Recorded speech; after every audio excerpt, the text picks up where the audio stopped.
ghosts into the blue, a flight path traced, then lost from view. No beacon, no debris, no last goodbye, just silence hanging in the sky. But one man scanned the signal haze, and pixels saw what others wave. 3 orbs dance in perfect spin, but nothing where the plane had been.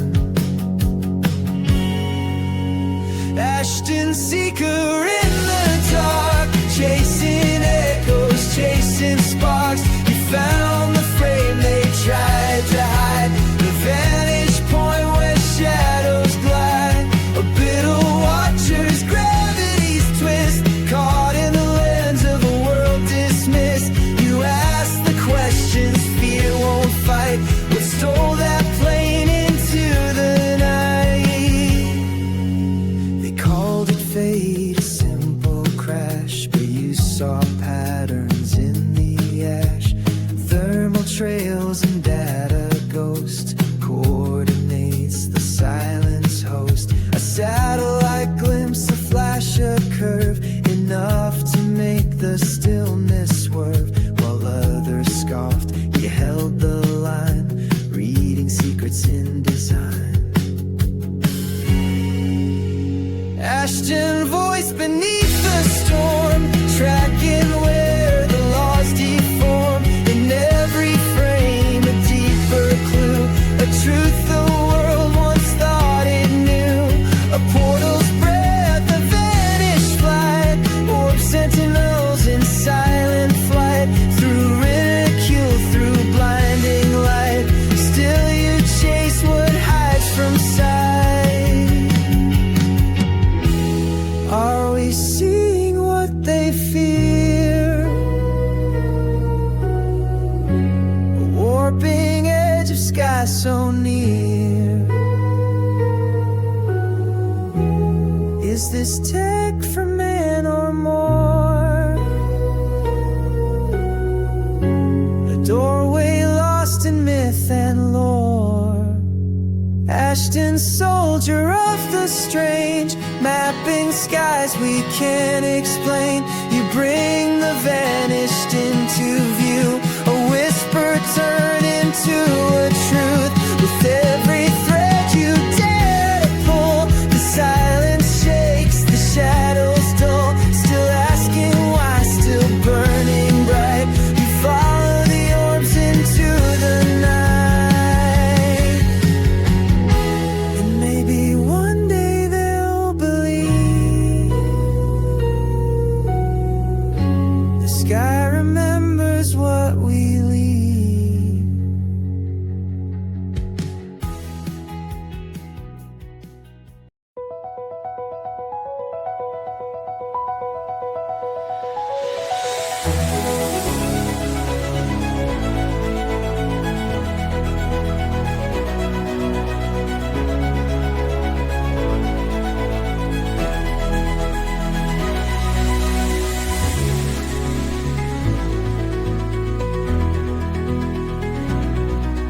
It's interview night, everybody. I'm excited. We got Michaels here and Ashton Forbes coming right up. How's everybody doing?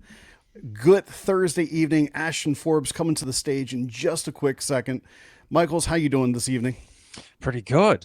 I'm ready. 3-day weekend coming up. Friday is on the horizon. Let's go. Oh man, can't wait. I got the same, man. I'm looking forward to having that extra day of rest on Monday. It's going to be a blast.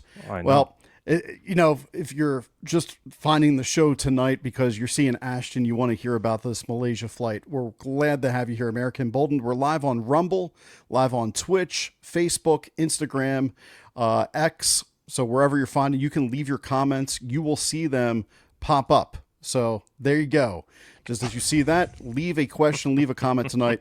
We love being interactive, and so feel free to join us that way and participate. Without further ado, it's time for the intro. You ready, Michaels? I'm ready. Let's go. Ladies and gentlemen, America Emboldened proudly presents Interview Night with Ashton Forbes. What's going on, Ashton? Hello, hello, hello. Wow, what an intro. Right? You got your own song and great everything, intro, huh? man. Yeah, I didn't you realize get you guys were going full send.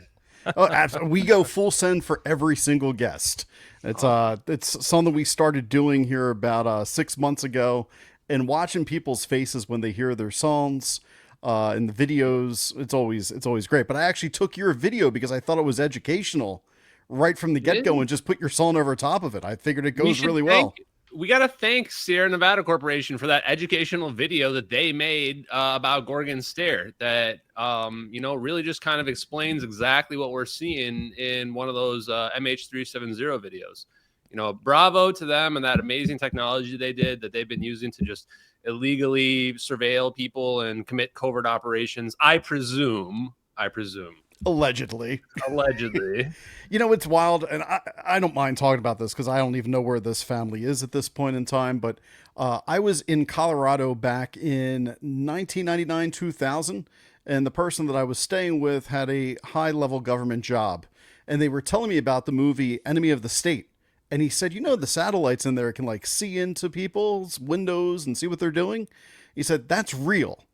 That he knows the people that sign off on that technology. So when I heard about this Gorgon Stair that you were talking about with Sierra Nevada, that is the exact technology, but now weaponized here on the ground as well. You don't have to put expensive satellites into the sky. Yeah, and the fun story about Enemy of the State is actually that supposedly the CIA saw that movie and said, we want that capability. And so it's like, wow. And then here's the other crazy part. So that was the 90s. Yep. So now in 2025, now we have some idea of what this Gorgon Stair would have looked like. It would have been on drones that are flying that are mapping whole cities, huge areas. Well, now that's obsolete now. That's all obsolete. The stuff that I'm revealing and exposing is all now obsolete. I'm pretty sure the reason why Sierra Nevada Corporation deleted the webpage right after I started exposing it last week is because they don't even service anymore. I think they've just moved on to the next thing. And so, that's going to be their excuse, I think, for why they're going to say they deleted it. Yeah, you always have to start questioning what exactly they have out there. Because remember, how long ago did they retire the SR-71 Blackbird? Yeah. You mean they don't have anything else? We didn't understand how that worked. And this is the problem is we are so dependent upon what gets announced to us. Right. Everyone just wonders, SR-71 is an amazing thing. What's so amazing about it? Oh, it can fly really, really fast. Well, how is it doing that? Right. How is it actually pulling that off? If you actually listen to what the Black Project engineers are that worked on maybe those projects and others, I don't know if it's even publicly known who worked on them, but you find out they use a plasma sheath to achieve hypersonic speeds. Right. Plasma in front of it reduces the drag on your craft. And that's actually, I think, directly tied to the plasma orbs in MH370 for how the evolution of that technology unfolded. And so it goes to show you that, well, how would we have known that? The only way we would have known that is if we paid attention to how they were pulling that stuff in the 60s for the SR-71. You think they really stopped? No, they've just been advancing those technologies. And why have we not really worried until this Golden Dome about missiles? Because we haven't been worried about missiles and stuff like that. I mean, we probably had the Golden Dome activated for a while, and we just haven't said anything about it. And the one they're about to build might be an upgraded version or something. Well, I want to get into a bunch of different things with you tonight, Ashton, because I think this technology links to other things that we've been seeing. And I want to get your thoughts on that. You might be like, Greg, you're completely off base. Michaels, you're completely off, but we'll set the record straight as we go through here.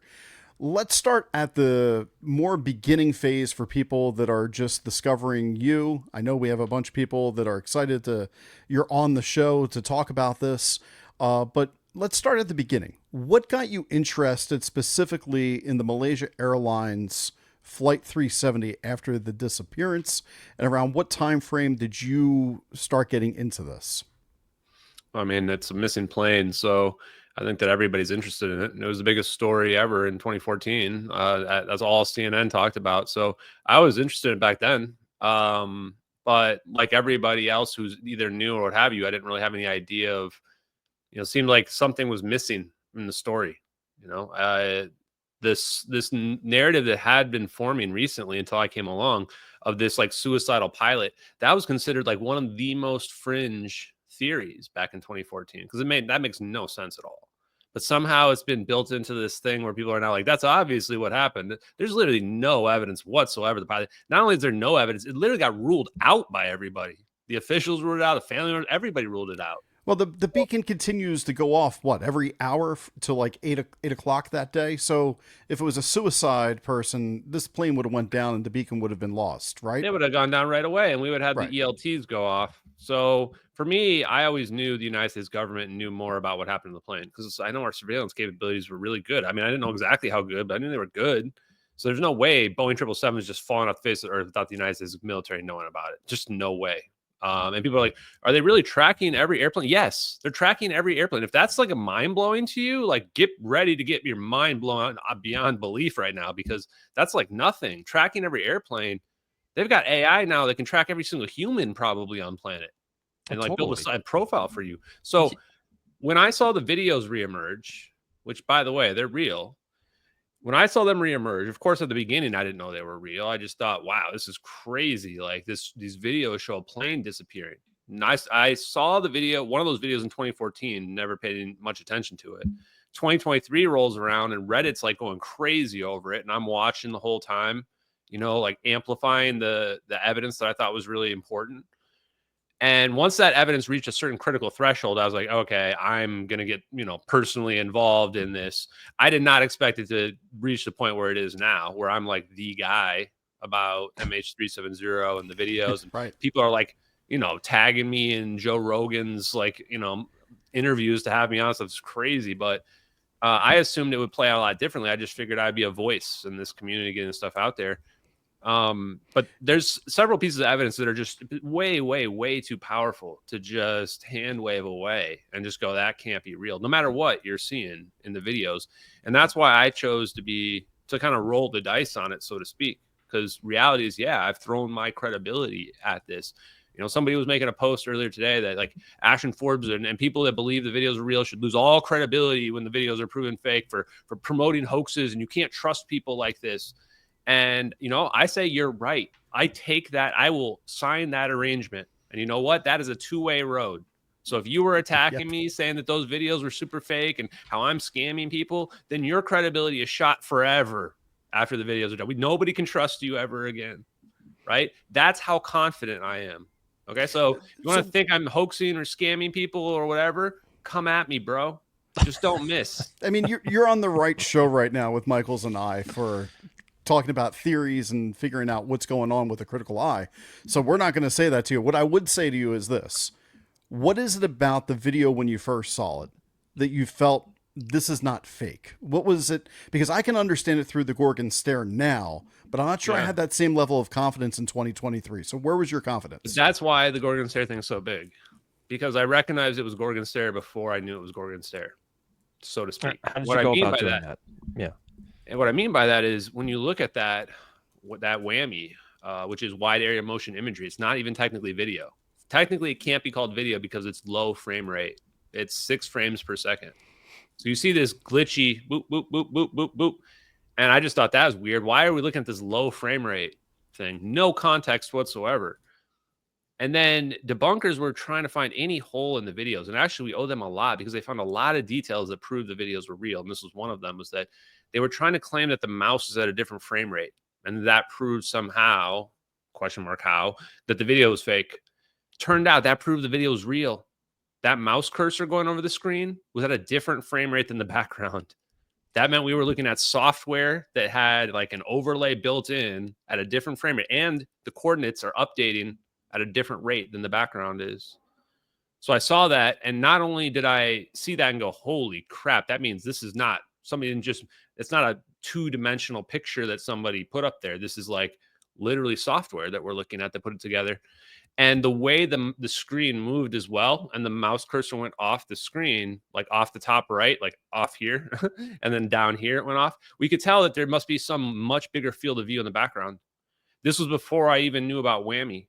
And then I looked into whammy much later, like, 6 months ago. Find out that the way that whammy works is that it takes a bunch of pictures, a huge area, and it seamlessly sews them together to produce this virtual playback. That was the exact thing I had deduced, you can go find my old interviews where I said they have 3D video Google Earth playback. I kept saying that because I could deduce what the capability was. I just didn't know what I was looking at. Right. So when you find out, oh, here it is. It's called Gorgon Stare. It's called Gorgon Stare. The reason why we're not seeing a lot of HUD data is partially because at least the thermal drone video, the color FLIR, is cropped.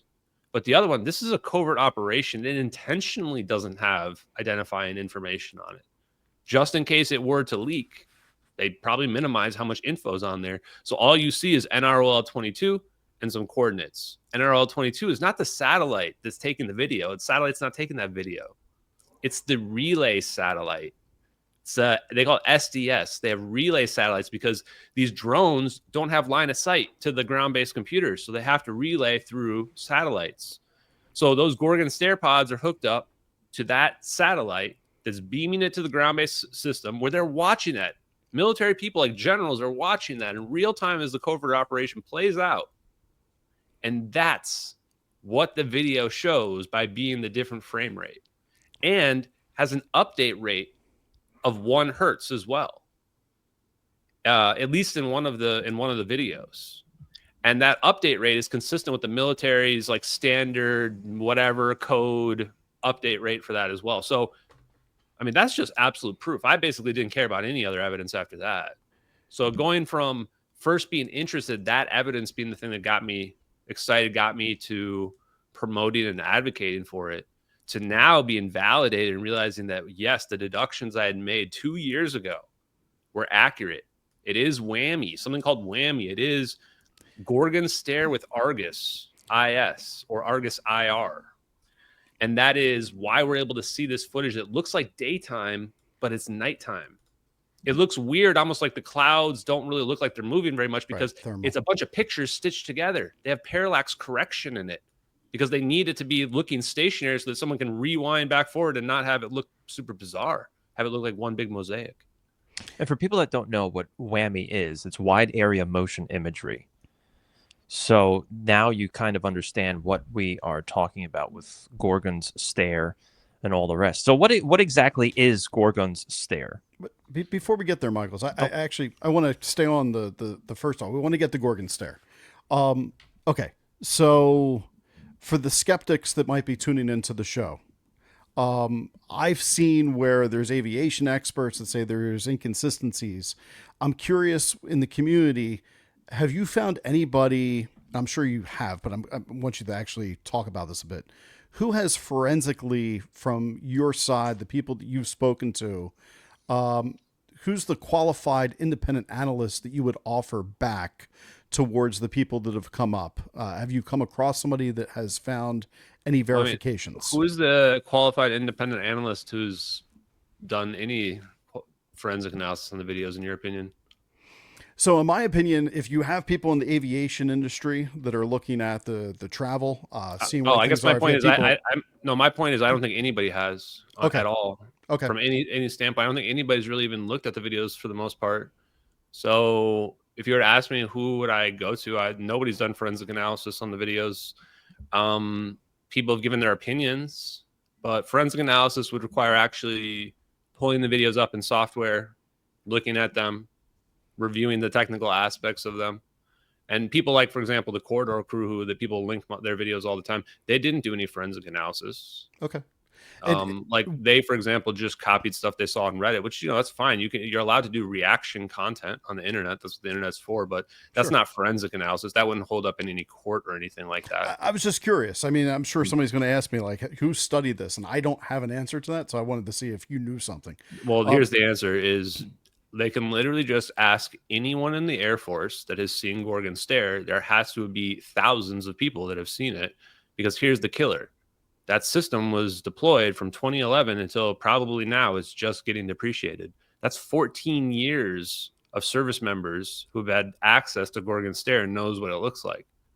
They know that video is real. Every single person who sees Gorgon Stare knows that video is real. They know nobody faked that video, because nobody in the world knew what that was until what year is it now? 2025. That video is 11 years old, right? So, that's all I need. That's all I need. I don't need anything more than that. Anybody wants to say the videos are fake, I just say, and don't talk to VFX experts. VFX experts can't tell you anything about real leaked military footage. They don't know anything about it. The only people you should be talking to is the U.S. Air Force. If you're not talking to them, you're not doing anything to advance the case. You have no chance of debunking the videos. It's not possible if you're not talking to the Air Force. So that would mean that this footage was leaked by somebody within the Air Force then. It's Nope, leaked by it was somebody. leaked by Edward C. Lynn. He was actually in the Navy. Close. Okay. So somebody who does this operation is never leaking the footage directly. They're never leaking that footage directly. Anybody that gets selected for that operation, they trust with their lives. 100%. That was an indirect leak. Somebody else saw that footage. And this is why the Gorgon stare is even just nail in the coffin, because that footage gets sent to the Joint Tactical Intelligence Network. And in fact, I would say I'm very confident that Sierra Nevada Corporation's own servers touched that data, and possibly other illegal covert operations that were done. And that basically destroys them in the court of law. Like, they're done from the legal perspective if that's true. Best case scenario for them is they didn't know about that footage. Somehow that Gorgon stare that they are the integrator for never touched their servers, and they can claim deniability, but now they know the footage is real because they're looking at their Gorgon stare, so they don't have much deniability there either. And if they didn't know, they would have come out and they would have made a statement when I called them out. First thing they would have done is said, I can't believe that Gorgon stare footage is on the internet showing a disappeared plane. We had nothing to do with that. That would have been their statement if they were innocent, but they're not innocent. They're guilty as hell in all this. So those are the people you would need to talk to if you want to get an expert opinion. If you want me to take you seriously, I'm not you, but like the royal you people out there. Yeah, I would need, somebody from Sierra Nevada Corporation or from the Air Force that says, hi, this is my rank and this is my person. I'm putting my credibility on the line. And I've seen Gorgon stare footage increment 2, the one you're saying, and that's not it because here are the reasons. No one's going to do that because the videos are real, but that's, it sounds like I have an assignment to track down Michaels. I like this. This is fun. Good. And I'm happy to do that. Yeah, no, I'm happy to. People. I've been open-minded. Go ahead. Yeah, and I'm open-minded to all this. So I mean, that's the reason why we have you here. I'm curious. If my family member disappeared on a plane, the way that this thing did so suspiciously with no evidence of anywhere where it crashed, which is really, really odd with the technology we have. I would be looking for any answers. I'm curious if any one of the victims' families has ever reached out to you or anybody you've spoken to, hoping to search for some answers, to ask you questions. Have you ever heard from any of the victims? Not really. There was one situation where somebody claimed to be a brother of someone, but it didn't really make any sense. Like, they would have been much older than they probably should have been, and they were asking for money. Okay. So it pretty felt like a scam. Yeah, asking for money, probably not. Yeah, once I see the asking for money thing, it's probably a scam.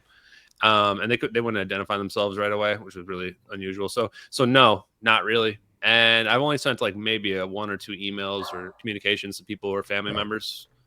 Nothing back, but I can't blame them. I mean, we have been indoctrinated in a way that even I didn't think was possible before all this. So for them to come to terms with this is going to take some time for sure. Now, and what's really crazy is a lot of them actually suspect the U.S. government is involved or suspect that somebody abducted the plane. None of them think the pilot did it. You guys can go at people out there think the pilot did it. You should go talk to the family members. If you think they're going to get mad at what I'm saying, they're going to get much madder if you tell them the pilot did it. They know the pilot didn't do that. And the reason why they know is because they know they were being lied to by the officials the whole time. Like, they knew from the way they were being interacted with that they were being deceived. And that's why they were freaking out early on when everybody thought they were just, having grief or whatever. It wasn't grief. They knew they were being lied to. I want to go back to the Edward Lynn thing for a second. So I had identified Edward C. Lynn as the leaker of the videos back in like October of 2023. From my own investigation, nobody helped me with it other than the people in my MH370X and Discord. And found this guy and was like, wow, he's checking all the boxes. And this was without knowing about the Gorgon stare stuff, just knowing the context of like the type of mental, psychological profile of somebody who would take to leak the videos. Like, they had to have been somebody who was trusted, highly ranked, somebody that, maybe they made a mistake or something like that. Find Edward Lynn, his lawyers saying that whatever he leaked is on the internet, and it triggered a national security alert at the very highest levels. The evidence had to be reviewed by JSOC, which is the Joint Special Forces, which is who I'm literally pointing the finger at in these videos. And they classified it. They had to classify it as well. He got caught with flight manifest that includes search and rescue code names, and that was the final missing link. I was trying to figure out how he saw the videos and what happened. I think he was on the search mission for MH370. I think he was on the search mission with the VPU-2 Wizards. He was on this special secret spy plane program for the Navy. He had just been assigned to it. I think he had access to the footage. He was searching for it and was like, oh, I'm going to log into this secret footage thing that I have to see if anyone saw the plane. And then he sees the videos and he goes, what the hell? And maybe he thought it was aliens. Maybe he thought it was aliens zapping the plane because there's very little context in the videos. So maybe he's like, wait, what? These orbs just come out of nowhere and they just zap the plane away? And maybe then he just recorded it and was like, okay, I'm going to record this. And he showed somebody. I don't think he put it on the internet, but he showed somebody. He like emailed it to somebody and was like, look at this crazy crap. And they leaked it. They showed something, you know, that's how this things get on the internet, right? Is like you show one person, say, don't tell anybody. Here you go. Don't tell anybody. And then that person tells somebody, and the next thing you know, Regicided has it on the internet. Or maybe the person Edward C. Lynn showed that video to is Regicided. And what's really crazy is the article I just brought up from the Navy Times even points out the fact that it wasn't an anti-ship missile. It wasn't anything about some type of test lab naval research. It goes through all the things that they thought he was being brought up on charges of and basically said, nope, it's not espionage. It's not any of these things. So there was never any specifics given that's a direct evidence of it. So it would match a little bit more what you're saying. And they charged him with espionage to begin with. And they ended up having to admit, nope, there was never any evidence of espionage at all. No evidence at all. So wait, why are you charging him with espionage and no evidence of espionage? Well, look at the videos. That's the biggest leak of national security ever. I'm also going to tell you, I don't know that this is a Air Force issue. And the reason why I'm thinking it's not necessarily Air Force is because a lot of Navy people got moved over to the Space Force. And I'm kind of curious as to what we had before it was formally named. Yeah, could be. I don't think it's either of them. I think it's CIA. I think it's a joint operation. In fact, every time the thing that the way I know the videos are real is that every time I investigate another aspect of it, I find this crazy rabbit hole that's totally real that I never would have expected is going to be there. The Gorgon stare thing, for example, finding out about 0 point energy, finding out that that's all real. And then I go, how the hell? After I realized like that's Gorgon stare, I'm like, this is an operation. It's definitely an operation. It's not a rescue operation. It's not aliens. The whole thing is a covert operation. So then I'm learning like, okay, SOCOM, JSOC, CIA. Like these are the main three targets I come up with. And I'm learning this in real time. And so I started Googling around. First thing I find is the drone papers from Obama in 2013. This CIA guy leaks these CIA papers because he's disgusted by the fact that we're like killing like 90 or plus % innocent people in our drone strikes. 90% of them are just innocent bystanders. Right. And they just were going completely out of control. Admiral McRaven was the SOCOM commander at the time and during the time of MH370. And he has this like infamous story of giving this guy a sheep after killing his whole family as like, recompense or whatever it is. So you look at that and you go, wait, I could see a scenario. And they were basically just going around with drones, just killing people. And now you go, wait a minute, but what are we looking at in those videos? We're just looking at drones. I don't think there is any plane with a bunch of military people on it. It's just two drones. One drone from above. Where's my prop? I'm ready. Delta, don't sue me. One drone from above like this, and then one drone from the side. We have two drones, and there probably only needs to be like 10 people in the room watching. They're all like super, high-ranking people, and one person controlling the camera. And that's it. And so you look at it and you go, wow, I wonder if this is connected. And if that whole Obama thing, if they just were just flying off the handle, killing people like indiscriminately. And it just got to a point where, they just, because I don't know how else you justify targeting a civilian airliner with 239 people. So my best rationale for you is that there were these 20 semiconductor engineers on the plane. This would probably be a once in a lifetime opportunity to hit all 20 of these people at once. And they were going to China, and 8 of them were Chinese nationals, but they all work for this American Freescale semiconductor company. So they basically make microchips, the most advanced microchips, and they are a defense contractor. Like, they just signed this huge deal the previous year.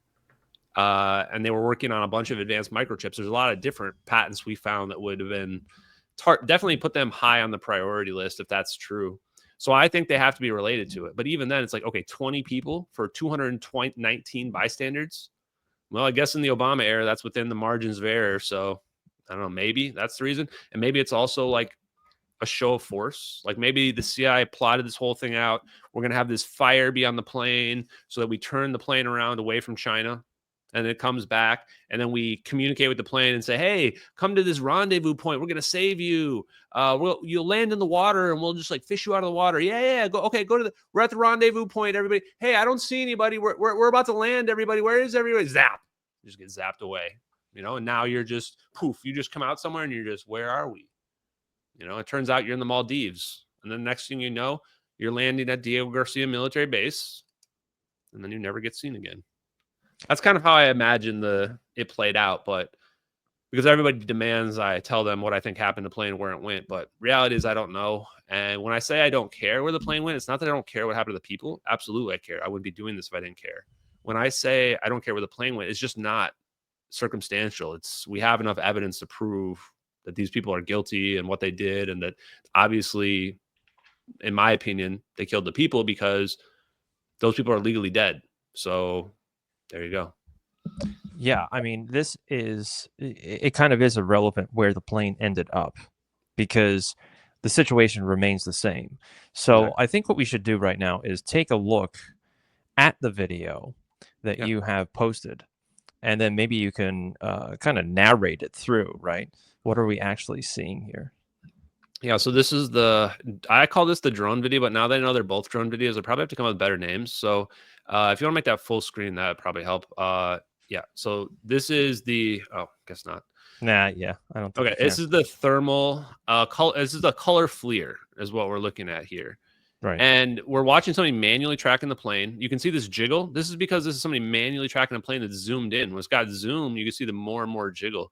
These orbs there's something inside of those orbs, but it's mostly plasma that we're seeing around it. And the heat signatures are moving around because they're creating a magnetic field around the plane. Salvatore Pais, U.S. Navy engineer, said they're bathing the plane in non-ionizing radiation.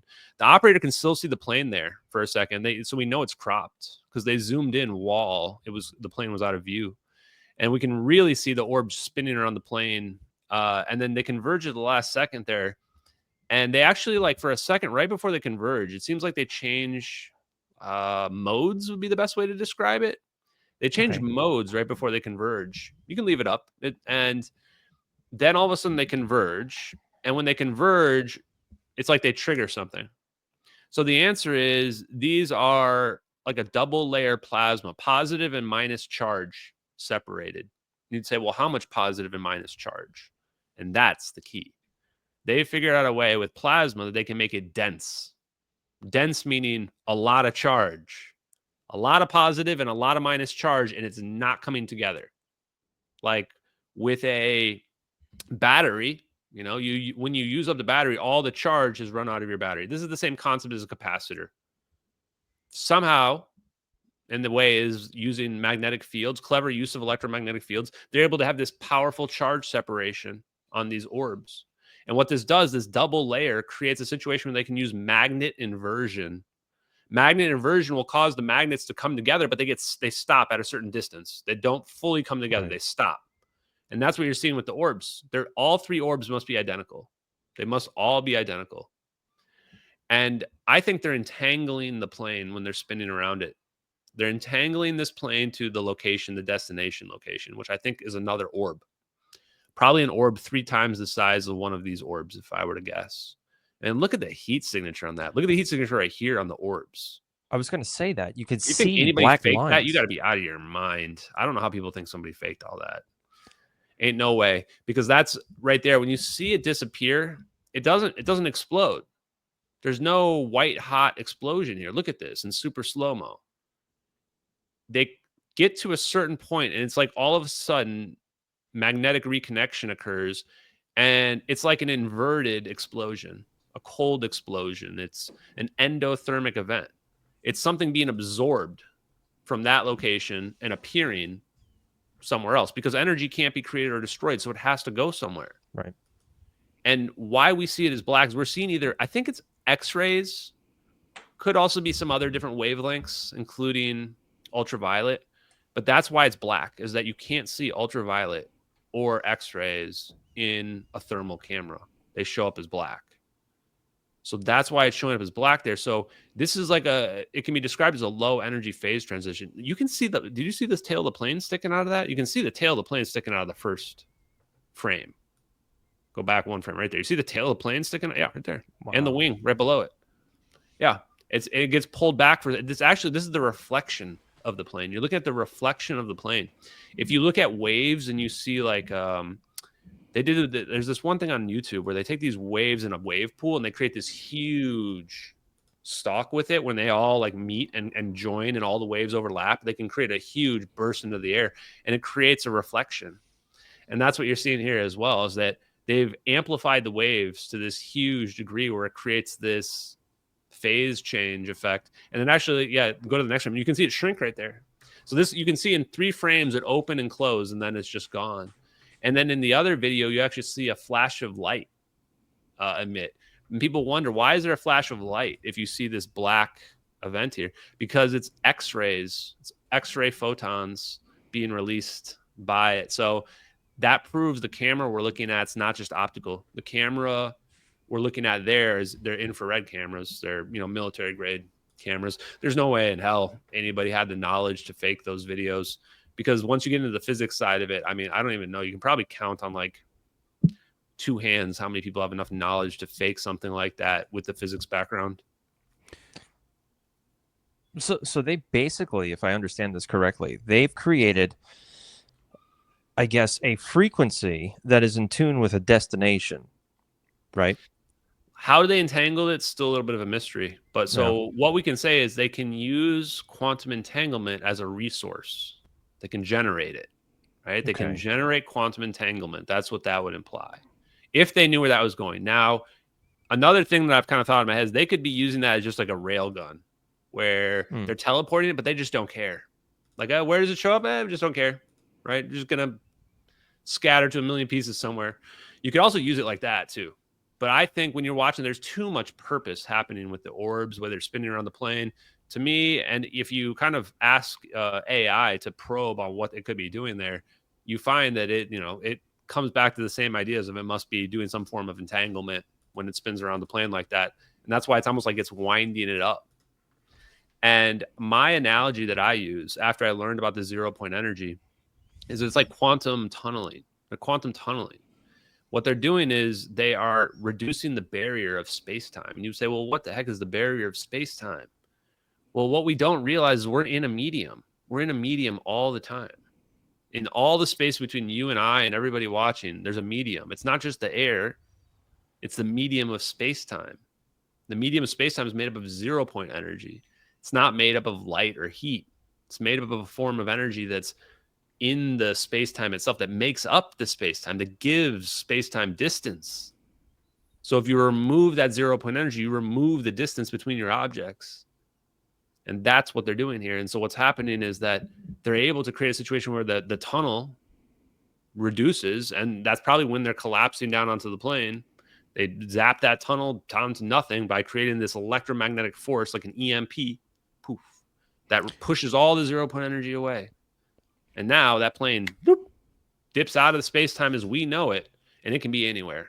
It can What's be interesting about this other video I wanted to bring up. Yeah, this is so in Gorgon Stare, you were saying basically they use almost like a 3D spectroscope in order to create that image, right? So you have images from different perspectives that come together to make this.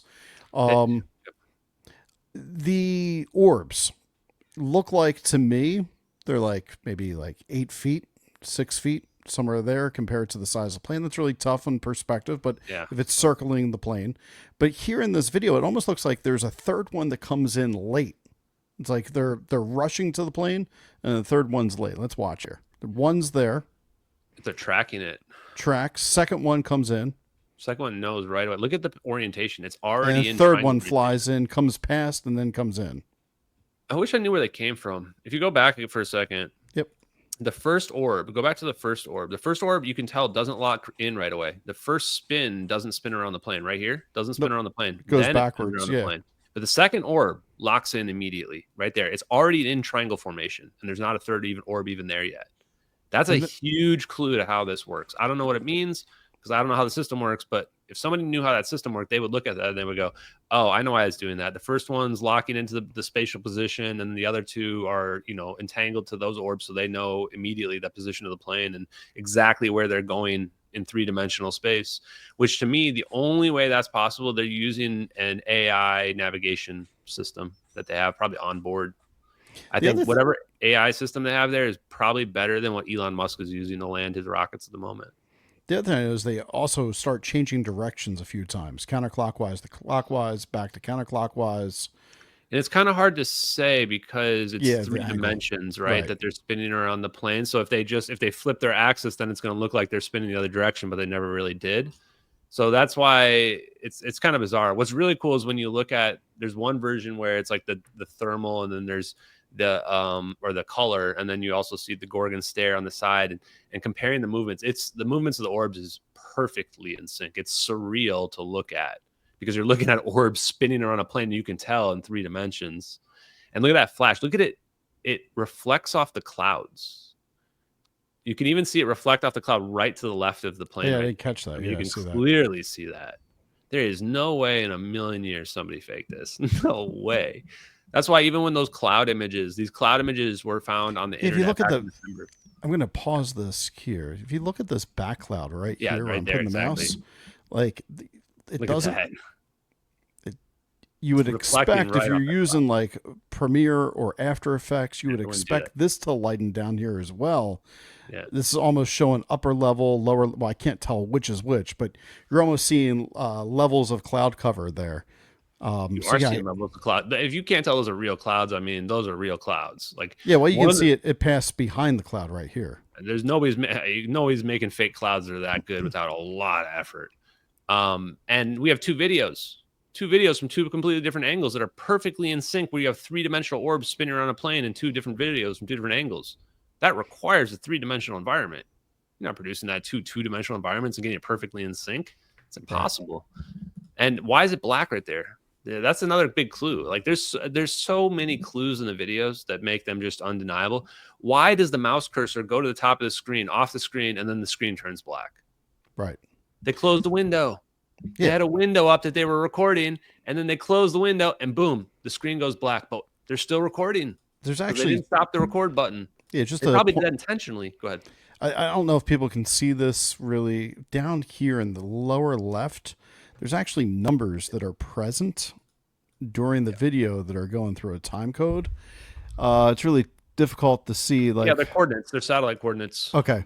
Or GPS coordinates. I mean, GPS coordinates. They're 2-dimensional GPS coordinates, so they're not of the plane because the plane's in the air. So they are of someone's got a big battlefield map, and there's a crosshair with the coordinates somewhere on that. And this person has this window popped up, and they can move that around, and it moves the window. It moves the perspective of the window on the bigger field of view that they can see. So they can basically track an object on the bigger field of view. That's what those coordinates are for. That's what they're doing.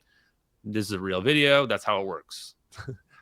And then here, watch the cursor. Here it comes. It definitely looks like surveillance video because my surveillance system I have just for my home, I can drag over if I want to follow somebody with my mouse.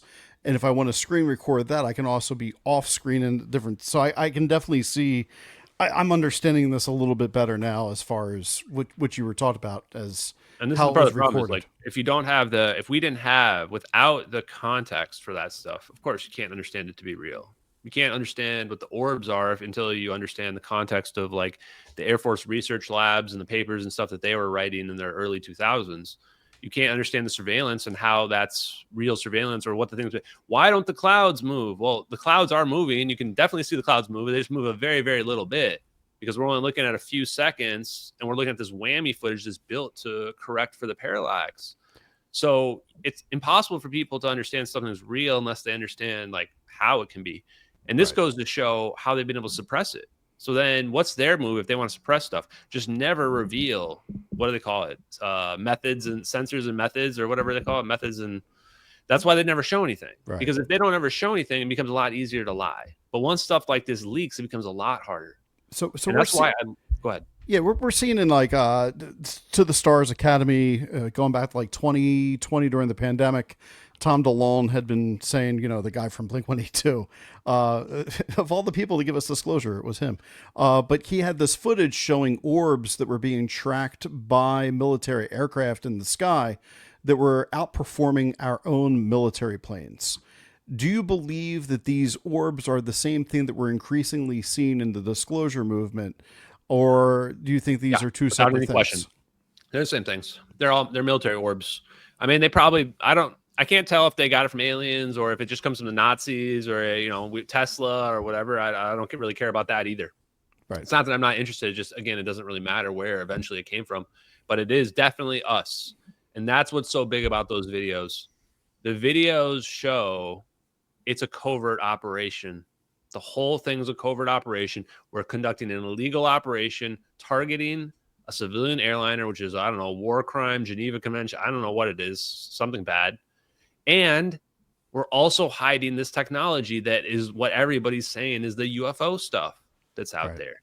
And so that's why I love the position I'm in right now, because especially with the Gorgon stare thing, undeniable. And those cloud images that people found, now I know 100% they planted cloud images on the internet. Nobody took some cloud images and made Gorgon stare whammy footage out of it. No one even knew what it was. So that means they went so far as to take the whammy footage and plant it on the internet after they found out the videos leaked. So now I'm sitting here going, ooh, we can like catch people in the act of trying to cover stuff up right now. And so they actually have to be careful because people say, oh, well, they could try to, you know, plant the plane at the bottom of the ocean or something. Maybe they better come up with something really good, because if they mess up, they might just expose themselves even more. So anyway, just something to think about, because that's what I think about. I mean, I know the videos are real, so I'm constantly sitting thinking about like, how can I trap them? And two ways that I did. You know, I went after Sierra Nevada Corporation, just straight up started calling them out, started saying that their CEO and owner needs to go to prison, be locked up, that they're a criminal, that they know that those videos are real and they're not saying anything about it. Why? Did they delete their page too? They deleted the whammy page about Gorgon stare right afterwards. I didn't intentionally shut down their phone service, but I called demanding that they respond to these videos being out there about what they know about them. And they wouldn't call back. They wouldn't respond. And then the security guy just starts hanging up on me. And I wasn't being rude or anything. And so then I'm like, okay, well, if you're going to be rude, then I'm just going to tell the world that you're like literally hanging up on me. And then next thing I know, their whole phone lines went down. The whole phone system was down. Sierra Nevada's corporation's phone system was down. They completely shut it off. Now, I have not been pressing them more. I could be pressing them right now. But this is definitely how you get, you know, sent to an early grave. So I'm being somewhat cautious about this. Plus, I kind of learned what I need to learn. If me slamming Sierra Nevada Corporation and pulling Sierra Nevada Corporation straight out of the shadows, nobody knew what these people were doing. Nobody ever even heard of this company before I put them into the spotlight. If that doesn't draw national attention, that doesn't draw media attention, then the media is controlled by the government. I mean, this is a major defense contractor that's like hand in hand deep in the swamp as you can possibly get right now. Isn't there somebody that is currently in the board or that at that corporation now that could have been involved in this from the beginning? General Joseph Vodel was the commander of JSOC at the time when MH370 disappeared. And he is now strategic advisor for Sierra Nevada Corporation. Wow. Holy crap. Out of all, you're an advisor for the company of Gorgon stare that I'm pinpointing. And the other one I like to point out, which I wish I had more evidence. I really do. I know General Joseph Dunford. He started Space Force under Trump. I know he knows the videos are real. He started Space Force under Trump. He was the highest ranked military member from 2015 to 2019. So like right after MH370 disappears. So he had to know about an operation like that. And then after he retires in 2019 from being the highest ranked military officer, where does he go? Lockheed Martin. Board of directors at Lockheed Martin under like special projects or I don't know, something like that. I'm just going, man, those are Lockheed Martin orbs. I hope Lockheed Martin doesn't skirt responsibility on this because I know those are their orbs. Lockheed Martin out there, I know those are your damn orbs.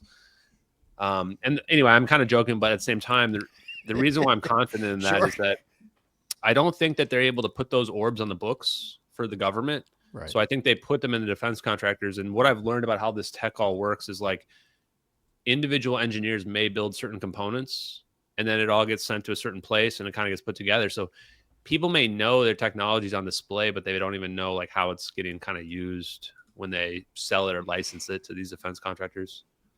Yeah, it's all compartmentalization, so nobody has the exact idea of what the final project really is all about. So, I mean, that's the best way to keep it secret. So, what are the implications of all of this? What are the most significant technological advancements that you can kind of glean from this that they're hiding from us? How's free energy for starters? Well, yeah, that's a big one. That's a big one. End of scarcity on planet Earth is a pretty big one. It's crazy that teleportation is not the biggest discovery.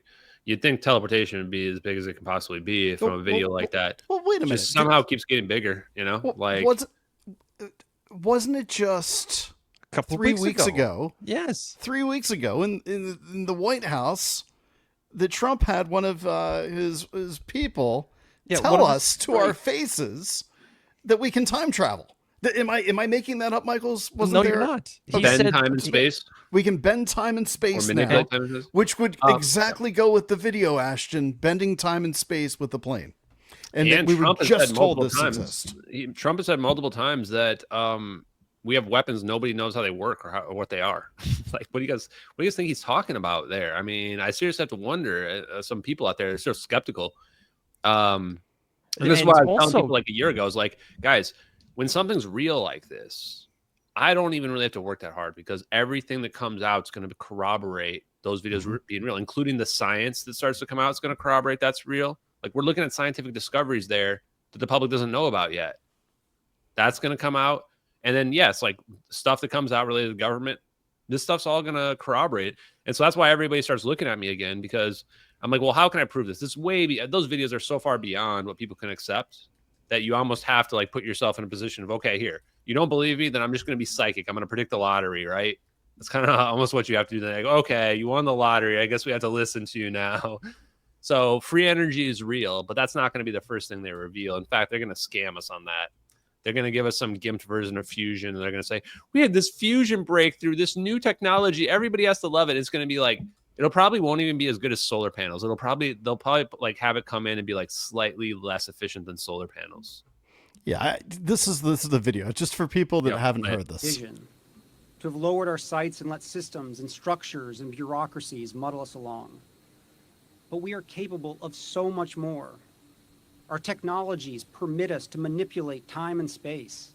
They leave distance annihilated, cause things to grow and improve productivity. Come on, it's right there in front of us. Sure. Okay. I mean, my question with all of this is that if distance is a thing of the past, then are you what? Are you interstellar? Are you interplanetary? Are you interdimensional? Like, what does that even mean? I think that's why they're saying that the phenomenon is interdimensional. I think that's why they're saying it, because they know we can teleport.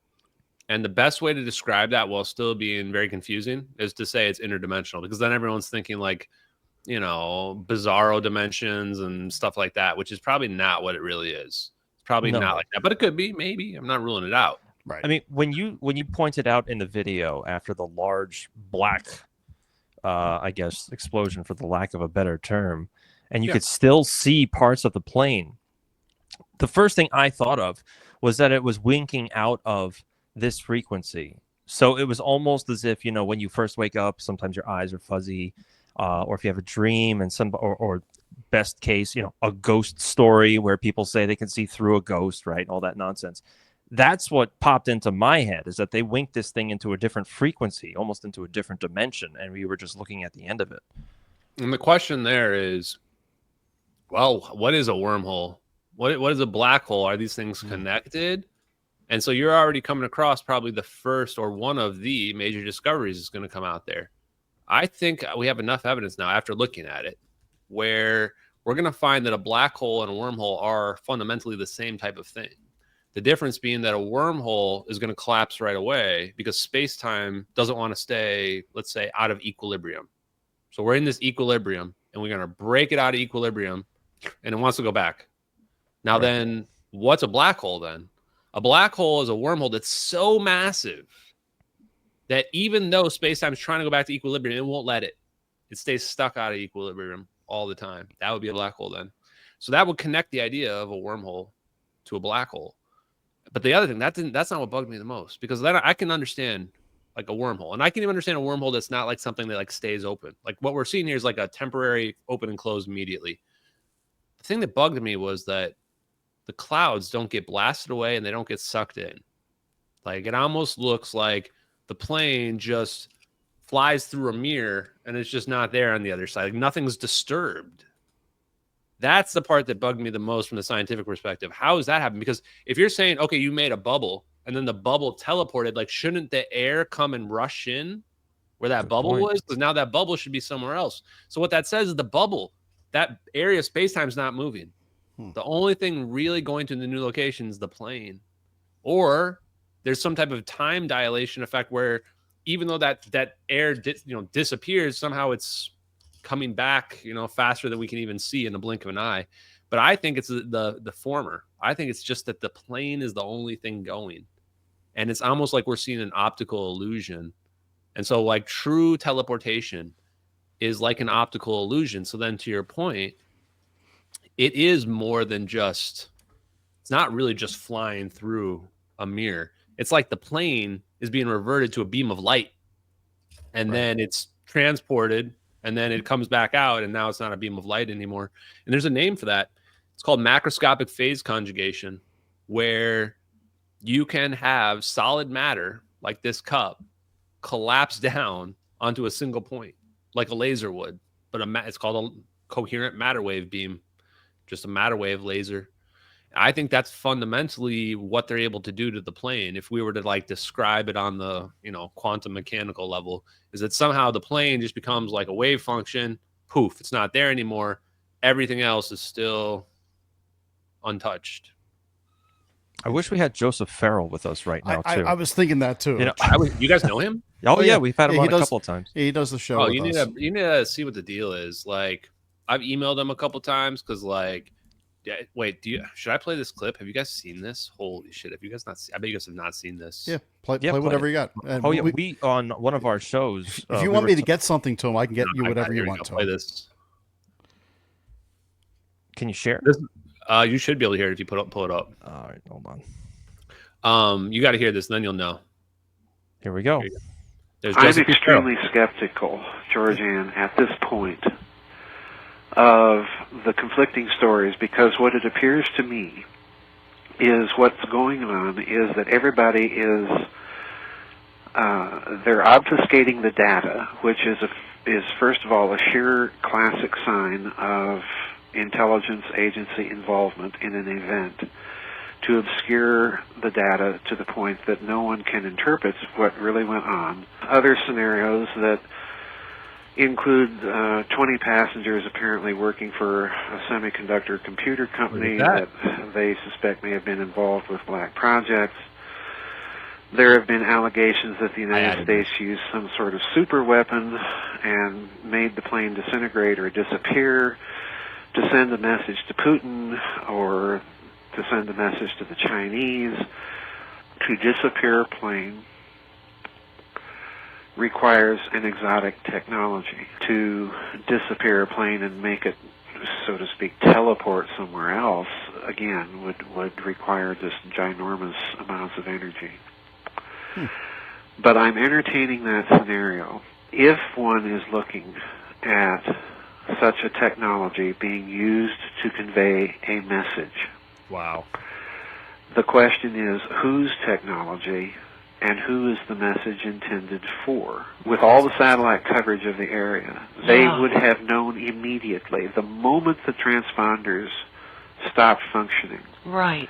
China, the United States, India, at the minimum, would have been on alert for a possible hijacking, and they would have been focusing all of their satellite and naval resources on trying to find that aircraft. The idea that the United States attacked the plane and brought it down because there were defense scientists on board that they were afraid of defecting to China and so on and so forth. Well, for crying out loud, you don't need, you don't need a super laser or whatever exotic gimmickry to do that. You put a bomb on board. Yeah. Good grief. Or you simply remote control hijack the plane and fly it to an American base and deplane everybody. And this juncture, to me, is highly suspicious given the technological resources of the countries involved in the search. Yeah. This is my big problem. And the U.S., as I hasten to point out, came out very quickly after the event and said our satellites had not detected any sort of explosion or anything of the sort, right, to indicate that kind of foul play. So they, I missed the last part, but yeah, they didn't detect, the satellites didn't detect any explosion. That's for sure. Look at the date on this, March 19th, 2014. This is 11 days after the plane disappeared. I'm gonna play the last bit one more time to indicate that kind of foul play. So something's going on here, and it's big. So I, of course, reached out to Joseph B. Farrell after I saw that, because I saw that for the first time a little over a year ago. I had already determined that's what happened to the plane. That's why I was playing that for you guys. I already determined all that. And I listened and I went, what the F? I was like, who was Joseph B. Farrell talking to? How could you possibly be thinking that the plane was teleported without seeing those videos? I still cannot fathom it. How could you possibly come up with a scenario of, oh, maybe it was like a message to China or Russia? That's exactly what I had kind of concluded. I mean, I'm so like, why does he not want to talk to me? I just makes, I don't know, well, very bizarre. Well, we can see what we could do about that one. I can show you. He has on our show, as you can see here. It's all about dark budgets in history, intelligent plasmas, and more. I mean, he knows all about it. Yeah. And we don't like. But we can get into it. Matter of fact, we're supposed to do quarterly shows with him, and we are due for another show right now with him in June. So when we get him on in June, let's see if you're available too, and we'll bring you on for a segment. Yeah. I think that what it is, because I know he's friends with dark journalists, and I know dark journalists either doesn't like me or he definitely doesn't think the videos are real. Is that what's crazy about these videos is that, like, yes, they catch people who are spooks, but they even catch people who just like, it's so hard to believe that even people that are down the rabbit hole are like, nah, it can't be that much. Like, everything can't be a lie. Nope, it's all lie. It's all lie. They're lying to us about science. They're lying to us about energy. You know, Joseph Farrell brought up Ripple technology, which was basically clean nukes with Operation Dominic back in the 1960s, 1963, oddly enough. And he basically makes the argument that right after World War II, there are two sets of physics, what we see now, and then what's really going on and what we see in these videos. And what I also thought of watching these videos again is Joseph Farrell brings up the notion of intelligent plasmas. Yeah. Mm-hmm. So are we really looking at artificial intelligence, or is it somehow a harnessed intelligent plasma? I mean, what's the difference? You know, I guess. Like, Well, yeah, sure. Because here's the thing. Potentially sentient. I think if we're trying to, we shouldn't try to personify it. I mean, what is sentience, right? Humans are obviously sentient, but is a squid sentient? Probably. How about, a house cat? What about a plant? What about a bug? So what would be the sentience of a plasma? Joseph P. Farrell, one of his books, I mean, he talks about, is the sun sentient? Like, yeah. Right. And so that's the thing, is like, how do we define sentience at that level? If we just think that a permanent energy connection is sentience or can be sentient, a permanent energy connection where we're autonomous, like we are as beings, then sure. I think plasmas could be sentient, because the thing that not that I necessarily discovered, but I found in my research was that The big turning point was when the scientists realized that Tesla was right and there really is an ether. Once they realized we're in a medium of energy, that space-time, the Einstein space-time, is a medium of energy, and that you can squeeze the energy out of it and squeeze the space-time. When they realized they could do that, they immediately found out that these plasmas could be self-coherent and self-sustaining. So it's not, the science basically just changed. And from the science saying before that this plasma should just dissipate, like almost instantly, they now found ways where they can create these double layer plasmas where they can have these separated charges. And where it does, like, where's the energy coming from for those orbs to float around? Right. There's no rockets on that. I don't even see a tank adding gas to it. It's got to be pulling energy out of the air around it. It's interesting. Lemons has a comment down here, and he's always pretty insightful. You were asking earlier, why didn't the clouds go in? And he had a theory that actually makes a lot of sense. The air or space where the plane is being replaced by the air where the plane went. Certainly could be. It's a swap. And so that would be the other version. So one of the two options is it's just the plane going, or there's some sort of conversion that's happening at a time dilation effect that's happening super quickly, so fast that we can't even see it happen, the same way that the plane's disappearing. So while that equalization may happen slowly from the perspective of inside the bubble, from the perspective of us on the outside of the bubble, it looks like it equalizes instantaneously. Right. So it may be one of those two. I don't know. We're so far beyond conventional physics and beyond even PhD Nobel Prize physics at this point that we're probably gonna be close, but a little bit wrong on a lot of these theories. And that's just one Nobel Prize. I'm friends now with U.S. Navy engineer Salvatore Pais, who's got those incredible patents. They call them UFO patents, but they're not really just UFO patents. Right. And he and I were talking about how many Nobel Prizes they are ahead, and it's probably over a dozen. So the more I thought about it, I was thinking before they were like 100 years ahead. Now I'm pushing it to like 250. Like I think they've got like the next 250 years planned out of human history. We were just not even close. I could even go further than that, especially with artificial intelligence, right? Like we're just seeing this, tinker toy artificial intelligence with ChatGPT and Grok. You can only imagine what they have behind closed doors. And Joseph Farrell works with Catherine Austin Fitts from the Solari Report. Oh, he does? Yeah, they do like quarterly reviews and annual reviews and all that. And during COVID, he brought up the idea that one of the reasons why we saw such draconian policies that didn't necessarily make sense is because they're taking orders from an AI on some level. And they're just disseminating those policies down throughout the political class, and then what we're stuck with. So that's crazy. This is why I want to talk to him. And I think if he really thinks those videos are fake, I think he'll be a little embarrassed when he finds out they aren't, because I'm pretty sure those videos. I mean, I'll put it like this: my personal journey of investigating what those videos means has basically led me to the same conclusions he's found from whatever his journey is, and I don't know what his journey is. So. Yeah, the AI thing, their AI is way more advanced than ours. I think they already hit the singularity. And we're at the point where, if you find my old posts from like about a year and a half ago, early in the investigation, before I got banned off Reddit, one of the things I said was that I made this post about all these theories about what the alien answer thing could be, And I said my favorite is that AI already won. The AI already beat us, and we don't even realize it yet. We're prisoners already. The best prisoners don't even realize they're prisoners. And funny enough, I think the odds of that one they're going up. You know what's funny? Did you see those videos of accounts of people that do DMT? Yeah. And they shine a laser. Yeah. I'm not. And then they can start reading as. I don't know if that's just the common DMT thing, but that would make a lot of sense if that was true.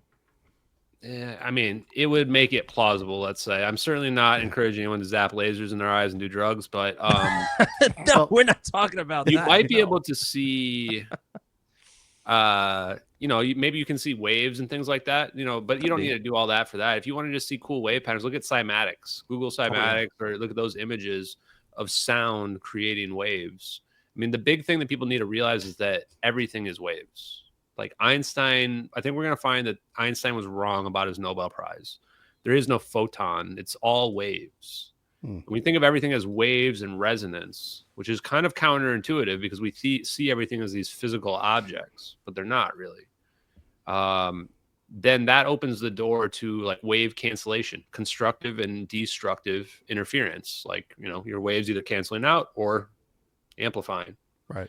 And those are the effects that allow for all of this science to be real, all of the science to be real, free energy, teleportation, all of it. And that's why Tesla was all about it. And if you don't, if people out there, I know you guys probably are down, but if people are skeptical, watch the Lieutenant General Stephen Quast interview with Sean Ryan today that just dropped. Oh, okay. He was talking about it specifically in these technologies, saying like we are entering the electromagnetic age, you know, and he's talking about essentially these technologies as far as he can talk about it publicly, I think. Well, I brought this up because I was curious when I made my declaration, Michaels. You probably remember towards the third quarter of last year, I said we finally hit the singularity point. You did? And so, yep. September 19th, 2024 is when I first published that episode. That's just, I pull out the Podbean, but it's everywhere. You guys can watch it on Rumble, etc. The reason I feel like what Ashton's saying is absolutely 100% spot on is I actually think we can feel it. I think that, you know, people know that something's off, that humans aren't actually in touch with a biological experience. They're having non-biological entity experiences now. And we are grasping with the morality of that or the lack thereof. And it's actually causing a lot of the roots of our problems in society. And that was the whole point of that episode that I recorded, going through my thoughts, that we are going to have to figure out what does it mean to be human in this post-human world of non-biological means. And so I'm really glad to hear you talking about that. Tesla, by the way, so during the day, I teach engineering for audio, radio, video. That's my day job. And Tesla, my students could tell you, is somebody that I spend about a month on. And I go into the FBI files. I talk to them about the stuff that was in the files, the earthquake machine. I talk about the electromagnetic universe, but I also make sure that my students understand that just as our cell phone signals are part of the electromagnetic visible and invisible light spectrum, so are we as biological entities, that our bodies are made up of light, that we are photons of light, we are light beings. And normally people think I'm like this new age teacher, but what I really believe that I'm doing is helping people understand their place in the cosmic universe overall. And I think that artificial intelligence, what we're, the peons now are allowed to play with, is this snapshot, so to speak, as to what is being controlled in the background on all of us. World's governments we know are using it. Quantum computers, Google, they're building in caves underwater in Chicago, etc., in the Great Lakes. People have no idea how much control technology already has over your life and your liberty and you as a sovereign human. So it's great that the conversation went here. I love it. Yeah, the quantum computers, I agree. And the quantum computers have to be running AI, right? They don't, I mean, what else are they doing? They got to be running AI. And so they probably got really advanced AI. And then, yes, for me, that's a big question. What does it mean to even be human at that point? Because we're looking at a world in which we're going to have Star Trek replicators. And so what does that mean? Star Trek replicators? I mean, whew, boy, we're going to be leaving behind this world that we're in right now, you know, from all our modern comforts. It changes everything. No scarcity, no, you know, we have infinite resources. We can do whatever we want. And then I think the convergence of AI, I don't think this is all coincidence. I think that it's all related to the UFO phenomenon. I think it's related to the AI. I think that the AI might be related to the UFO phenomenon as well.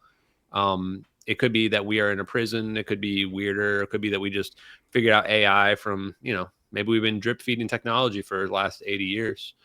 But then I guess the bigger question is, you know, is biological life even the most, I don't know, how do you say it? Like evolutionary, beneficial, right, kind of the highest thing, right? Probably not. Probably not, would be my opinion. I would say if we are looking for life out there, we're going to probably find not inorganic life is going to be far superior in terms of resiliency, longevity, you know. And why wouldn't you just be able to take your brain and download it into a computer program and just live as a computer program. It seems within the realm of possibility, especially if all this stuff is real and we can already teleport things. So for me, that's my question is, what's humanity even going to look like in the long run? And I think what's happening here is we're triggering a transition. We're triggering a transition. Like, why am I even alive? Frankly, look at what I'm exposing. If what I'm exposing is real, a lot of people are like, how are you alive? I wonder that, honestly. Well, if it makes you feel better, I helped unearth the Hunter Biden laptop and the charges against Hunter Biden, and I'm still here. So, That you know, does make me feel better. Thank you. Yeah, but that wasn't even. I the appreciate big watching one. the pictures of him smoking crack and just wondering how people ignored all that shit and pretended like it was fake. I'm like, you think pictures of this guy smoking crack in a gravity shower? I will never forget forget the time that I contacted an NPR journalist that I knew, and I said, "Look, I can get you a copy of the laptop." I spoke with John Paul Mac Isaac, and they probably just ignored you, right? No, they said it's Russian misinformation. We're not touching it. And I was like, okay, you realize I verified this entire thing. We're not touching it. And I'm like, okay. This is what's happening with the videos too, though. And you want to know the craziest part? I think Admiral William McRaven, like James Clapper, these were all the guys that were responsible for MH370. Do you recognize some of their names? They're like literally the people that were the Russian disinformation hunters, lied, the 51 intelligence people. It's literally all the people that did MH370. Right. I'm just sitting here looking at the list going, holy shit, I didn't want to make this a political thing, but what the F, man? Like, definitely Obama's implicated in this, and it's this whole crew of deep state people that were indiscriminately murdering people with drones that I think they just got too loosey-goosey with the MH370 operation. And the worst part about it is, like, I'm like, shit, man, I understand the government has to do evil stuff to, like, keep us safe, and we can't sometimes know about it. But this is too far. I think everybody would agree this is too far, and they went way too far with it. And it's like, okay, well, how do you account for that? You know, like, who takes accountability? Nobody, right? And so that's a situation where it's like, you pose this up the line, nobody's going to touch it. Nobody wants to touch it. That's why I can't get any media to look at it or what have you, because even if it is real, then they really don't want to touch it if it's real. And if it's, and a lot of them have a hard time believing it to even begin. So, and just like with the Hunter Biden thing, I think people that weren't completely blue-pilled could tell that that laptop was obviously freaking real. Obviously was. But you still had like 50% of the country that, nope, that's obviously fake. Some Russians like faked laptop pictures of Hunter Biden for some reason, right? Like, that's the same kind of stuff that's happened with the videos. People, it's not so much like that the videos are real or not. They just can't believe it to be real because the authority hasn't ordained it. They just demand the authority tell them whatever the authority tells them. They're not telling it to them. They don't believe it. Exactly. You're absolutely right. I love this just comment. Like love this comment that came in earlier. Sorry that we weren't all on top of all these comments coming in, but I like this one. We have been researching this for the past 2 years, trying to prove the video is fake. We keep getting proven wrong. It's real. I knew he was going to say that. I know Paul. Yeah, that's the thing, is that's what people don't realize. I'm out here. I'm a skeptic. I'm somebody who's trying to prove that it's not real. And then that's how you end up being so red-pilled. You're like, oh, boy, it is real. Like, one of the first things you do is when you start investigating the plane, you're like, there's definitely a cover-up here. No question there's a cover-up. Just like Joseph P. Farrell said, why all the obfuscation of the data? Why was everybody so silent? The United States is still to this day never given any data over. What? You pretend like you don't have data. Of course you know where the plane went. All the radars were just shut down.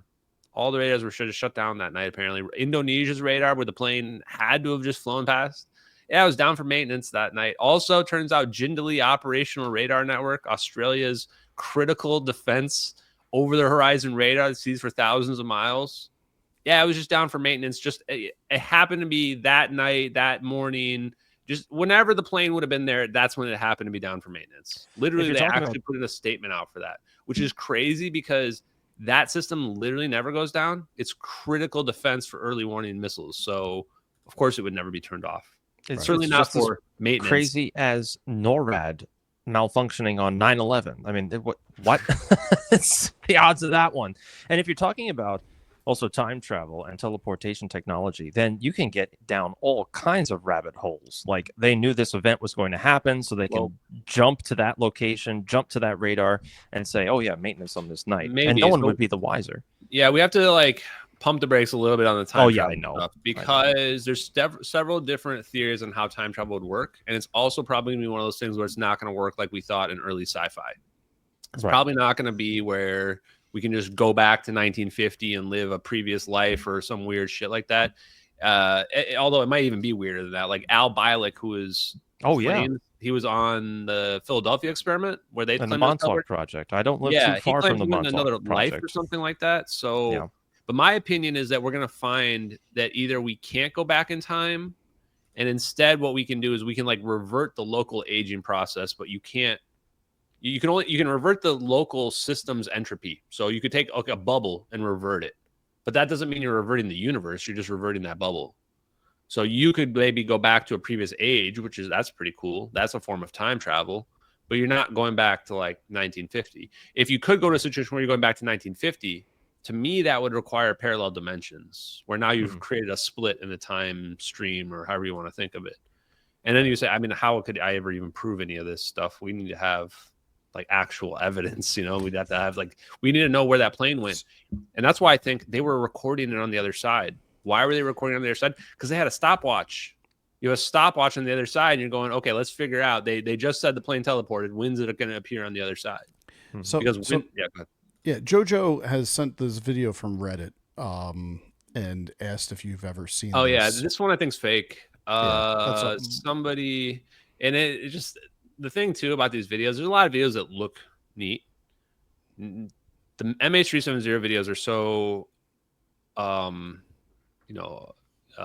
undeniable just because they're military. 2 military videos, one's in infrared, one's in thermal. Right. A lot of these videos you're going to find pretty tall tale signs where they could be pretty easily edited. Like that one looks like it's just, they added that thing in previous frames, and it's not even the frames missing some of the orbs.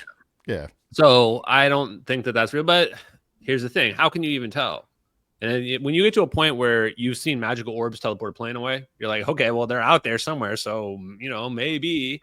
But that's why we really want to have the highest quality evidence. And so if I were to connect this to the UFO disclosure stuff, they've been talking about this immaculate constellation, and the government has all these military videos. So if they have those videos, that's what people should be demanding, because that's the evidence that's going to move the needle forward. Stuff like the MH370 videos, that's the stuff that moves the needle forward. This stuff like the floating jellyfish and all this other bullshit that people are, none of this stuff's moving. It's just watching something float in the sky is not doing anything for us anymore. We got to have stuff teleporting. I want to see anti-gravity stuff with like lines coming out in front of it, like those orbs are, that's the stuff that like, oh, okay, now I can do a little science on this. Right. And then Jojo asks this question: what about the recent orb they took down in Colombia? What are they calling that one? You know what it's called? I'm not sure on that one. My guess is that it's not related to it at all. The only way we could know is if they put it in operation, though, because I don't know what it is inside the orbs. I think there's something inside there that's producing this plasma field around it.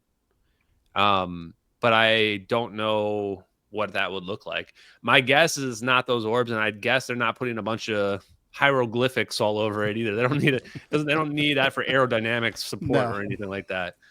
My guess is they don't put anything on it. So I don't think that's one of the orbs, but I'm not going to ridicule it because I don't see any reason to ridicule it.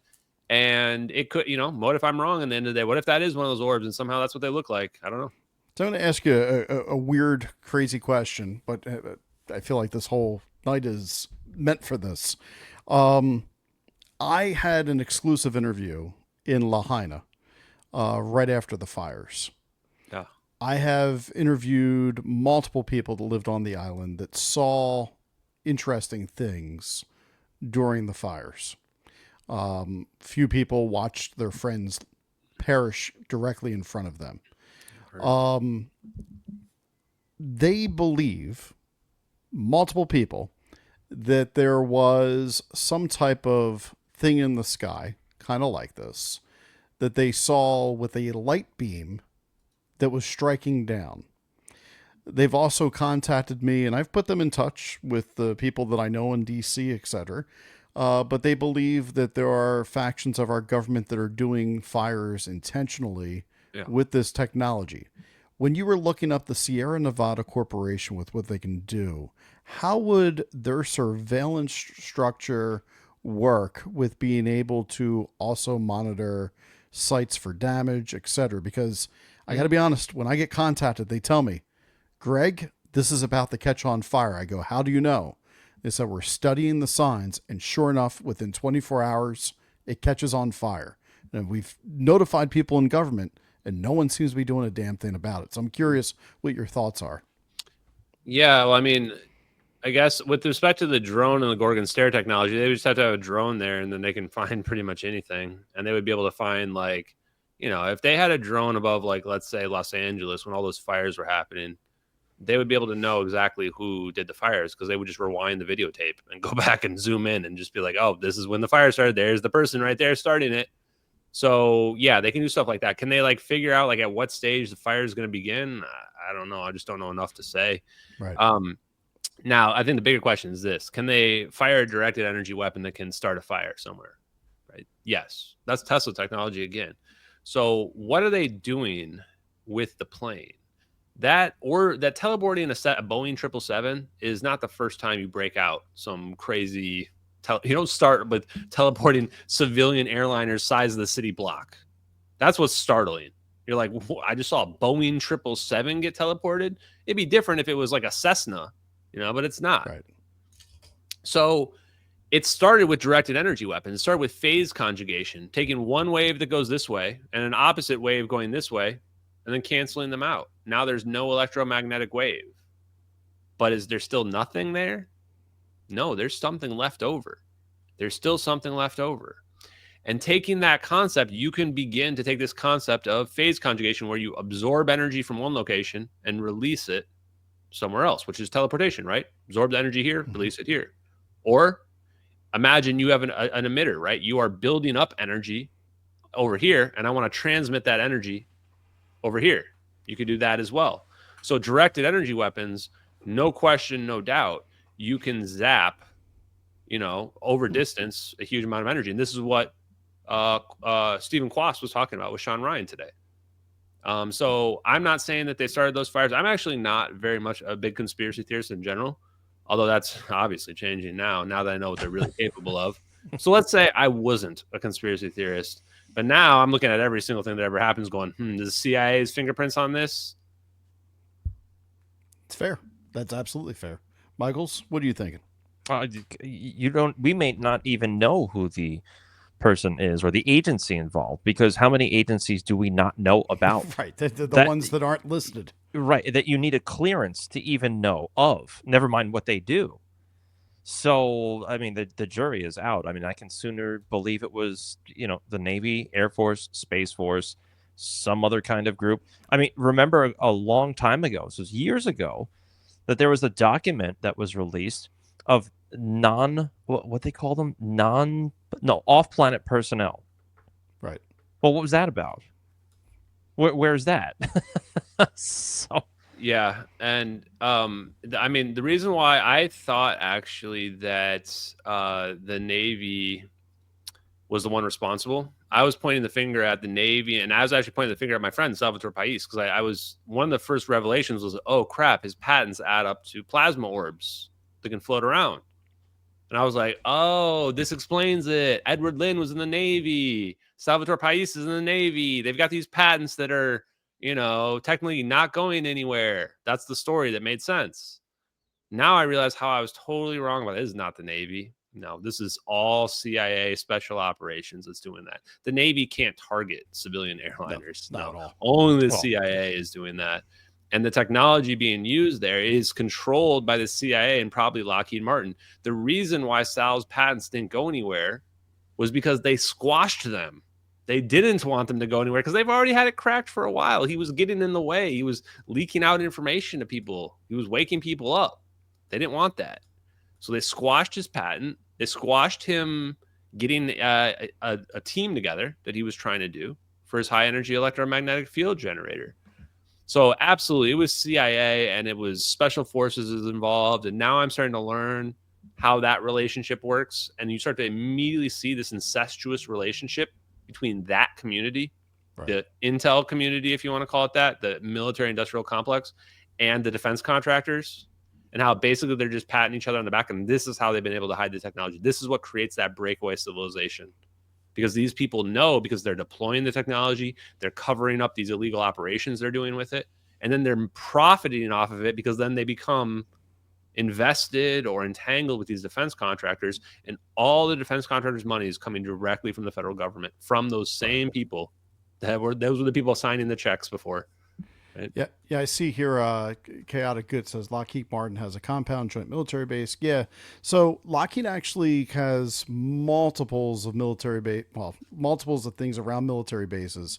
But what they do, they strategically, like I know if you live in Colorado, you will see almost like the missile silo. They're traveling through the streets at nighttime. So you get like these 50-foot, what's the fuselage is what I'm looking for, of rockets that they're going to be launching, traveling through the streets. They get put into silos. That's one of the things. You go down to Texas, that's its own branch too. They were working on, I believe it was the F-18, whatever, F-35, whatever one was the one that came out more recently. That was a project for some time. Virginia, they have their entire branch where they can lobby with Washington, work with the Pentagon. So they're located all over the place. I actually thought about this earlier, JoJo, the Philadelphia experiment, where the naval ship disappeared. And when I first saw this video, that was the first thing that came to mind, thinking about the Philadelphia experiment. Let's see, videos, we'll get to some of those in a few. Overall, I think that one thing that we can certainly rest our hat on tonight is that things aren't as they seem. A plane in 2014 with all the technology available to us, all the satellite imagery available to us, the beacons, everything that was there. A plane should not be able to disappear out of thin air without a trace, and also should not beacon every hour, basically on the hour, for hours upon hours, when, you know, that basically would tell you no one on the plane had a pulse. They were just traveling in a straight line. That doesn't make any sense to me whatsoever. So I think that this is a great conversation. Ashton, here's what I'd like to do. Sure. Where can people find all of your work? I know on X you're at just X Ashton. Where else? Anywhere else? Yeah, that's where I am everywhere. Actually, Perfect. I'm on all the socials. Although, I mean, you want to follow me on X if you want to be, you know, on the ground floor, interacting day to day. That's the only place I can really speak freely without being censored, because everywhere else I've been, I get mass reported, whatever they can do to try to get me, you know, had my subreddit banned from Reddit. I got banned from Reddit, permanent ban after my free energy post, actually, because people were wondering, you know, why I was being trolled by so many people. And I'm like, these people have some mental issue, and they decided that was hate speech, actually. So that's how they got me banned on Reddit. So after posting about free energy. So I have to be very careful about that. But X is where you can interact. And then YouTube has actually been pretty good. YouTube hasn't censored me at all, which is really, really surprising. Don't tell them you're on the show with us. I am banned for life. Sorry. I think, so I shouldn't name drop you guys. Well, no, you can name drop me, I guess, but you probably don't want to put me on a show with you on YouTube yourself. Only because I platformed Dr. Peter McCullough, went against COVID tyranny, and you're not allowed to talk about peer-reviewed papers if it doesn't match the official WHO CDC sentiment.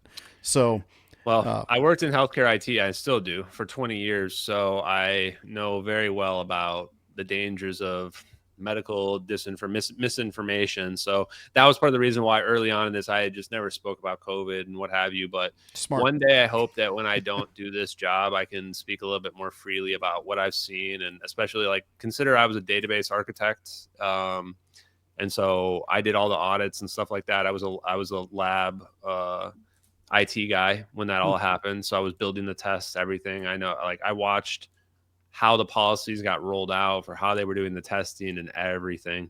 And one day I kind of want to write a book about it, because it was interesting to watch how it played out from a public perspective. And I think, you know, the conspiracy theorists were mostly right about it, but it was even more like almost nefarious about the way that public health was lying, and the way that like these local county administrators would do these interviews and lie. And I think it was important that I saw that, because it woke me up for seeing it when I was doing the MH370 investigation. Because then I'm watching the old press conferences and I'm watching all these officials just lying through their teeth, like giving responses like, hey, how does a plane just go like completely dark? Like how is that possible? And then they're like, that'll come out in time. You're like, Right. It's the day one press conference. And like, these are the most critical questions. How have you not been asking these? Well, that will come out as the course of the investigation. Like right there, red flags like crazy, guys. Like, how is someone responding like that? The response should be like, yes, we looked into it already and we found out that they can't make a plane go dark like that. And we're talking to all the companies and we're going to get that data publicly available right away to, maybe save these people or something, like, but the best one is the Minister of Defense. You guys have to watch the interview with him. If you haven't, it's better than Saturday Night Live. Caro, I think her name is, from Australia, interviews him. I think it's called Four Corners Lost MH370. Okay. And the Minister of Defense, this is 7 weeks after planes disappeared. He won't answer one question. It's so weird. It makes you wonder, why did he even accept the interview? What did he think the interview was going to be? The first question she asks is, when did you hear about the plane disappearing? What time? Is that important? Yes. In the storytelling sense, yes. This is a direct quote, by the way. That's how he responds. What? How are you not able to tell us what time you heard about the plane disappearing? That's like the number one question. And she's like, this is not a controversial question. And he's like, I know, but it doesn't matter. It doesn't matter what time. And you realize right away, like, it does matter. It matters a lot what time he notified the plane disappeared, because he's involved in the cover up. And if he knew right away, and then we have some really tough questions about the way he responded and why didn't they send up jets to track the plane? They didn't send up jets to track the plane because it was on fire. It was an emergency event from the perspective of the pilot. Right. And they knew it was a fire. And then all of a sudden the plane gets blipped out and the United States is involved and it's looking really awkward. And next thing you know, Obama's pressing Najib, the prime minister, saying, hey, if you don't say this plane went in the South Indian Ocean, you're going to go to prison for the rest of your life because we know you've been stealing hundreds of millions of dollars. So Obama's calling them every day. This is true, by the way. Obama's calling them every single day. The White House was calling them every day. This is going to be a good one for you guys. I know we're kind of over here, but I want you guys to listen to this because I know where your politics lie. How many days after the plane disappeared on March 8th, 2014, you're the president of the United States. How long until you issue your first statement about MH370 disappearing? There's 4 Americans on board, 1 adult American passenger, Philip Wood. When do you think Obama brought up MH370? Michaels, you want to go first? Sure. I'll throw a dart at the board. 45 days. Oh, wow. What's your thought? I'm going to go faster than that. I'm going to say 20 days. Yeah, it's actually like 10, but most people would say like 1 day. Like, why would you make an announcement that same day? Like, hey, his plane disappeared. There's an American on board. It's just gone. Might be in the ocean. Might be nowhere. Yeah. It wasn't until March 19th that he finally issued a statement. 11 the reason days. why it's weird is because we know he was talking to Malaysia for 10 days or for days and days when the plane disappeared. And the story about the plane going to the South Indian Ocean, that got floated by U.S. intelligence sources to mainstream media 4 or 5 days after the plane disappeared. So we know what they were doing. Obama leverages Najib. He ends up going down the next year for the biggest kleptocracy scandal ever. $700 million he had stolen. They probably just knew about it. They made him lie and go, you're going to go on TV and say, plane went in the South Indian Ocean. Sorry, everybody's dead. We don't know. Whatever. And then they fake those satellite pings. I looked at those satellite pings. It's literally just 10 rows on an Excel spreadsheet. That's it. And it's not even that many columns. It's like 10 columns or less. My nephew could fake that in an afternoon. That's how whack it is when I just looked at it. As a database architect that I look at, back-end database tables all the time, you see these certain patterns in it. I looked at that. I could tell right away that was falsified. Whoever added it, they just added 10 rows in the data. And that's the difference between the plane getting zapped out in the Nicobar Islands, where the data basically starts to look weird, and the plane flying down in the South Indian Ocean. The craziest part, this is the last part, I swear. The location where we're seeing the plane get zapped out, those coordinates, that's the location where they claim the plane just took this sharp turn and went to the South Indian Ocean for like 5 hours. that exact point right there, the Nicobar Islands. Like, huh, that's pretty coincidental. So you just need to like fake this whole part going on the South Indian Ocean. That's it. There you go. Well, I appreciate your time tonight, Ashton. Thanks so much for the work that you've been doing. Yeah. It's great to explain it to the audience so that way they can make their own decisions and figure all this out. We actually have a friend on the show. It looks like he's watching right now. I'm going to ask him a question privately, and then I will get back in touch with you, Ashton, to see if he's willing to do it. But I don't want to out him, but I know he's watching. Guys, do us a big favor. Ashton's been giving his time trying to get messages out there. Make sure you're following at JustXAshton. Make sure you're sharing this interview so that way others that are maybe not understanding all this might get up to speed the way that I did tonight, a little bit more completely. I was a little bit more aware because I show prep, but it still was very helpful to me. And then also make sure you follow my brother from another mother, Chris Michaels, at C. Michaels Show. He's live every single Tuesday night with his own show, as well as he does a podcast, The Chris Michaels Show, available on Spotify and everywhere you get your podcast, almost every day of the week. And they're awesome 20-minute to 23-minute bite-sized episodes of awesomeness, good humor, and fun. And you can find me at Real Greg Bolden, part of the American Bolden Network. And maybe a big announcement coming up very soon that I'll be tying myself to a larger network. You'll have to wait for that teaser trailer a little bit later, but I'm going to continue to do that. Thanks, everybody, for tuning in tonight. Ashton, thanks so much. Michaels, thanks so much. Everybody else, be bold. Take care, everyone. It's the end of the show. We wanted you to know. Thank you for watching. Thank you for listening.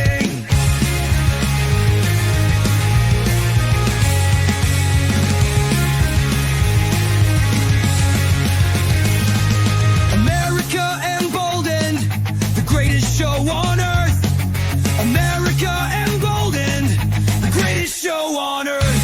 So go buy our merch, go buy our merch, go buy our merch, go buy our merch. Help support the show.